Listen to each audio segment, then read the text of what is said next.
E aí pessoal, tudo bom? Meu nome é Diogo Neto e hoje eu tô vindo aqui para gravar o último vídeo, da nossa série sobre como criar quadrinhos passo a passo, tá?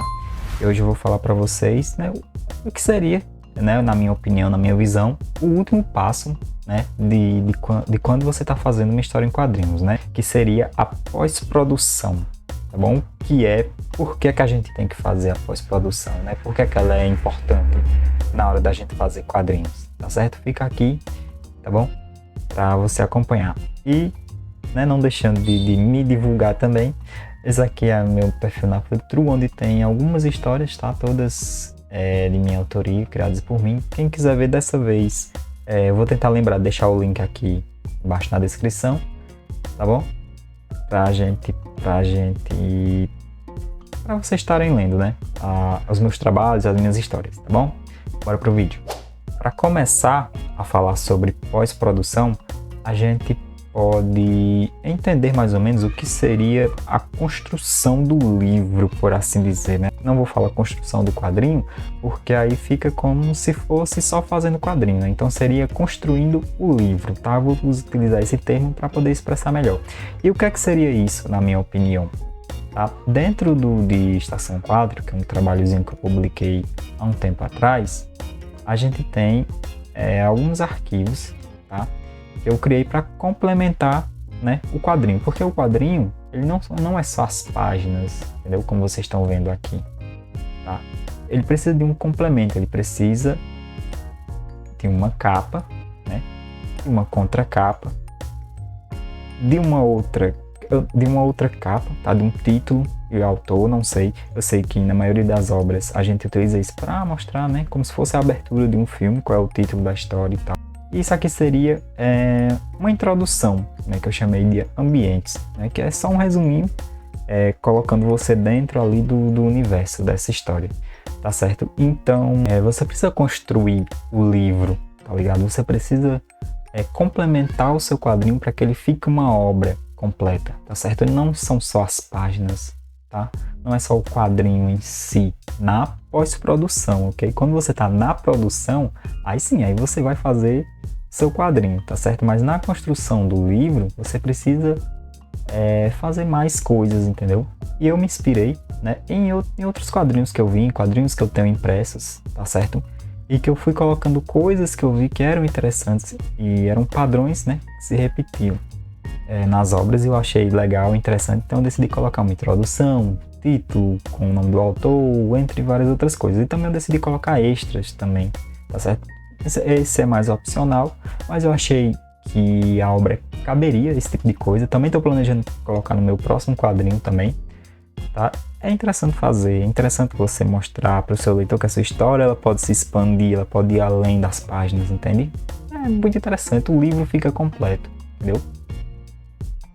Esse seria a construção do livro. E aí lá no final também a gente coloca sobre o autor, agradecimentos também, contracapa, e eu também fiz a capa de trás, que não é nada mais do que um resumo, do quadrinho, um resuminho do quadrinho aqui, mais ou menos um resumo, com um quadrinho maior que eu coloquei atrás na capa, tá certo? Colocando algumas informações como uma espécie de sinopse e só. Tá bom? Mas o objetivo mesmo é você criar realmente um livro, entendeu? Você saber o que é que você vai colocar, o que é que você não vai colocar, porque ele não é só capa e páginas, tá? Eu acho que pode ser mais do que isso, entendeu? Você pode criar mais, entendeu? Como isso aqui, como Estação ia ser impresso, então eu criei tudo, desde capa, contra capa, agradecimentos, introdução, tudo para deixar o quadrinho ali completo, tá certo? Deixar a obra, o livro, por assim dizer, completo, tá? Uma outra coisa que está dentro da pós-produção é a revisão, tá certo? Quando você tem ali o quadrinho pronto, por assim dizer, é muito importante, extremamente importante que você faça uma revisão, tá certo? Que vai desde texto, cores, linhas que não estão certas, dentre outros. Quando você vê alguma linha passando, você pode vir aqui com a sua borracha e tal, apagar, mudar uma cor de um quadro para poder passar uma outra sensação, entende? Então, a revisão dentro da pós-produção, eu acho que ela é uma das etapas de maior importância na hora de quando você vai finalizar o seu trabalho, tá certo? E também o texto, cara, a gente vê muito erro ortográfico bobo dentro do texto dos quadrinhos. Esse quadrinho aqui tem erros ortográficos que eu não consegui ver. É por isso que dessa vez eu estou pensando em mandar para pessoas, pensando em fazer uma revisão um pouco mais profissional também, até dessa vez, para que esses erros não apareçam, porque passam ali a sensação de que é um trabalho amador, entendeu? Que não é um trabalho que foi feito com todo cuidado, entendeu? E não é isso que você quer passar realmente para o seu leitor, para a pessoa que vai pegar a sua obra, entendeu? Você quer mostrar que o seu quadrinho tem qualidade, que você fez ele com todo cuidado, tá certo? Para que a pessoa possa ler, para que a pessoa possa se inspirar com a história, entendeu? Então, por isso que é importante você fazer essa revisão, você fazer essas mudanças, se caso você acha que tenha que haver essas mudanças, tá certo? Eu vejo muita gente ignorar essa parte, tá bom? Vejo as pessoas olharem a pós-produção de uma forma que não é tão importante, sabe? Para mim ela é tão importante quanto o desenho das páginas, tá bom? Você revisar, você lapidar o seu trabalho é de extrema importância para finalizar a sua obra, para deixar ela redonda, completa, entendeu? Como toda obra de quadrinhos, como todo trabalho artístico deve ser, entendeu? Bem finalizado, com tudo dentro do que você esperava colocar, né? E com o máximo de empenho para que o leitor possa gostar da sua obra, possa ver que ela é uma obra boa, entendeu? Então sempre revisem, tá certo? Depois que você fez ali, né, a construção do livro, a diagramação do seu livro, do seu quadrinho, da sua obra, você revisa ela inteira, você lê ela inteira e muda alguma coisa que você quiser mudar, ok? E não coloque para revisar o texto em IA, viu? Porque a IA erra muito, ela coloca muita coisa de erro ortográfico nas palavras, entendeu? É até comum hoje em dia, tá? Uma vez ou outra você percebe que isso acontece, e isso é sério, entendeu? Acho que isso é algo que deva ser corrigido, mas por enquanto revise realmente, entendeu? Não queira fazer as coisas rápidas, não. Reserve uma semana para revisar o texto do seu quadrinho, entendeu? Faça um trabalho legal, faça um trabalho bacana, tá certo? Agora, eu queria falar também sobre organização de arquivos, tá certo? Hoje em dia, você ter arquivos, quando você termina o seu quadrinho, e aí passa eles para algum lugar, seja para o celular, seja para o computador, entendeu? Você vai ter os arquivos da sua história, você tem que ter eles, sabe? Se você for imprimir, você vai ter que ter os arquivos prontos para mandar para a gráfica também. Então é muito possível que você queira, né? É indicado, né, que você organize os seus arquivos, né, de forma inteligente, que você saiba o que é que vai ser publicado de forma digital, que você saiba o que é que você vai usar para divulgação, que você saiba, no caso, se o seu quadrinho for impresso, o que é que vai ser impresso, como é o livro. Um adendo que eu não mostrei, o meu livro digital ele é diferente, né, do livro impresso, tá bom? Ele não tem os extras e tem menos páginas do que o meu impresso, tá bom? Eu fiz isso para ficar a leitura um pouco mais rápida, tá certo? Porque aí também eu atraía mais pessoas com extras, né, dentro do impresso, também para ser algo diferente, né, que se você chegasse a comprar o seu livro, você teria coisas a mais para ver, né? Mas é isso, tem a organização dos arquivos, separe por pastas direitinho, separe as pastas dentro de outras pastas, entendeu? Por exemplo, eu tenho ilustrações aqui, ó, que eu fiz para divulgação na época, entendeu? Elas estão separadas. Essa ilustração aqui eu acho que eu não mostrei. A ilustração do Tony. Diferente, eu não sou tão bom assim com ilustração, mas foi para divulgação na época do lançamento do quadrinho e da produção também, tá bom? Então tem a organização de arquivos, não deixe tudo junto aí dentro de uma pasta, separe tudo direitinho, o que é impresso, o que é digital, o que é divulgação, o que é referência, entendeu? O que é roteiro, pegue sua história e divida ela inteira, tá certo? Depois, por exemplo, tem 5 anos que eu publiquei esse quadrinho, publiquei em dezembro de 2020. certo? E eu tenho todos os arquivos, tudo separadinho, tudo pensadinho para que quando eu precisasse de algo, entendeu?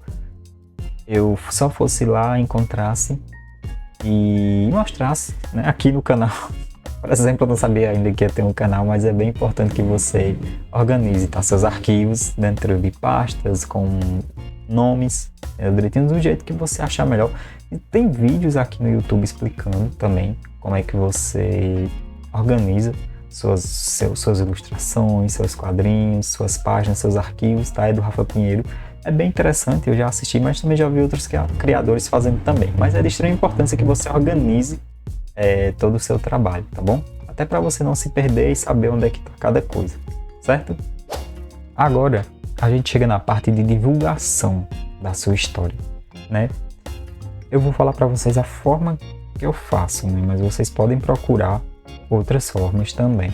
Todo mundo, quadrinhos, ele é algo muito livre, sabe?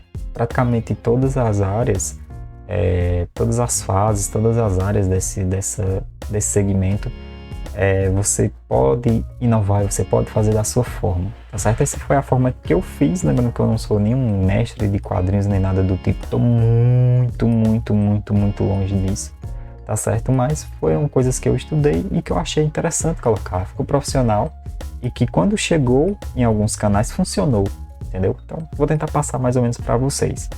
Mas a principal dica em divulgação, que é o que está dentro da pós-produção, e a divulgação para mim é a parte mais longa de uma história em quadrinhos, ou acho que de qualquer trabalho. Por quê? Porque a divulgação ela não tem um tempo previsto, ela não tem um tempo específico para acabar. Eu ainda estou divulgando Estação 4, entendeu? De 5 anos atrás. Então, sempre que você tiver um trabalho, saber que é a divulgação dele, você pode ser, né, que você faça aí o resto da sua vida. Tá bom? E não tem nada de mal nisso, entendeu? Eu acho que você já faria isso naturalmente, entendeu? Então é importante que você saiba que você tem, claro, um momento em que você tem uma divulgação mais pesada, entendeu? Mas a divulgação ela tem o tempo que você quiser que ela tenha, que ela é muito importante, tá bom? E como é que eu faço a minha divulgação? Né? Primeiro, eu faço uma espécie de uma coisa que eles chamam de release, tá bom? Eu descobri isso pesquisando bastante. Pesquisando em blogs, em canais do YouTube, em perfis do Instagram, entendeu? Como era que funcionava. Perguntando, indo no inbox e perguntando para os canais que recebiam quadrinhos, entendeu? Alguns respondiam, outros não.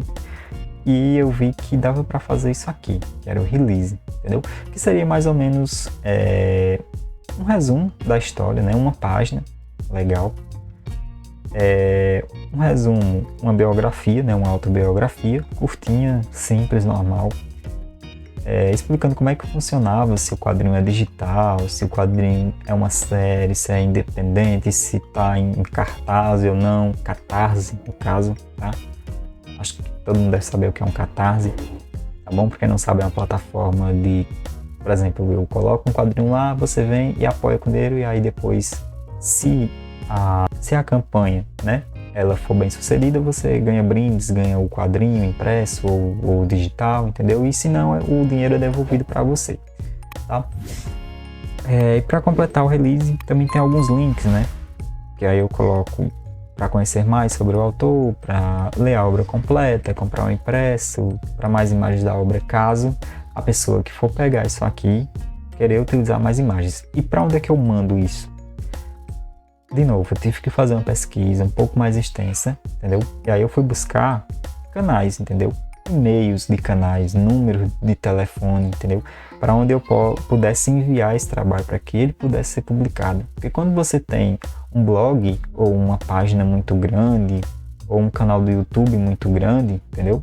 Ou um site que tem muitas leituras, você começa a receber pedidos de pessoas querendo divulgar, entendeu? O trabalho delas através do seu canal, né? Do seu meio de comunicação. E aí, para isso, para facilitar o trabalho dessas pessoas, você manda um release como esse, e aí ele já pega as imagens, já copia o seu texto e cola lá. Eu consegui 2 canais na época, tá bom? Não eram tão grandes, mas não teve nenhum custo para mim. Isso foi interessante e atraiu leitores para a obra. Mas se você só conseguiu 2 canais, eu enviei para uns 50, só consegui 2 e foi muito bom, faz parte, entendeu? Às vezes a obra não chama tanta atenção, às vezes eles nem viram o seu e-mail, nada, entendeu? Mas é importante você fazer esse tipo de divulgação na sua obra, tá? E uma outra divulgação que eu faço também nos canais e principalmente na minha rede social é só publicar, entendeu? As minhas páginas, o processo do quadrinho, como é que eu faço, que é algo que eu tô fazendo atualmente para o meu próximo trabalho, tá? Em Estação 4 eu fiz desde a ideia até a finalização e até o anúncio do quadrinho, tudo feito na minha página lá do Instagram. E é importante você fazer essa divulgação durante a produção do seu trabalho, tá bom? Eu utilizo esses 2 tipos de divulgação, que é a divulgação durante a produção e a divulgação depois da produção, que seria com o release, seria tentando chegar em canais maiores para tentar mostrar esse quadrinho para mais pessoas, tá? Todas atraem público para sua obra, mas para mim a que mais foi bem sucedida foi a publicação durante a produção, porque aí você conhece outros artistas, você conhece outras pessoas, entendeu? E aí a sua obra vai ganhando forma e ganhando leitores, tá bom? Mas é isso, pessoal. Esse foi o nosso vídeo, tá? O último vídeo da nossa série sobre como fazer quadrinhos passo a passo. Espero que você tenha gostado. Se você não viu os outros vídeos ainda, tem uma playlist aqui, tá? Separadinho, são 8 vídeos, onde eu falo desde a ideia até esse último vídeo agora, que é a pós-produção, tá? Tentando passar aí para vocês mais ou menos a minha forma, né, de fazer. Não sou nenhum mestre, nenhum expert em quadrinhos, tá? Eu diria que eu ainda sou um aprendiz, ainda estou engateando ainda nessa área, mas eu gosto muito de falar sobre isso. Eu estou passando o que eu fiz, o que funcionou para mim, né? De certa forma, o que eu consegui números com isso, né? Consegui, acho que quase 1000 leituras em Estação. Parece pouco em 5 anos, não é muito pouco. Sim, é pouco, mas é um número fruto do meu esforço, né? Fruto do que eu fui atrás, né? Para minha obra. Poderia só deixar lá e as leituras virem naturalmente, mas eu acho que com essa divulgação, com empenho, né, dentro da pós-produção, a gente conseguiu mais leituras e isso para mim é uma conquista, entendeu? É algo que funcionou de certa forma, tá? E é algo que eu vou continuar fazendo e a tendência é que melhore e que esses números aumentem. Tá bom, pessoal? Mas é isso, tá? Muito obrigado. Tem vídeo aqui no canal toda sexta, às 18 horas, tá? E o canal também vai passar por algumas mudanças, vou tentar trazer um outro formato de vídeo, uma outra forma também, tá? Mas preparem, toda sexta, às 18 horas, tem vídeo aqui no canal, tá bom? Valeu, minha gente. Até mais!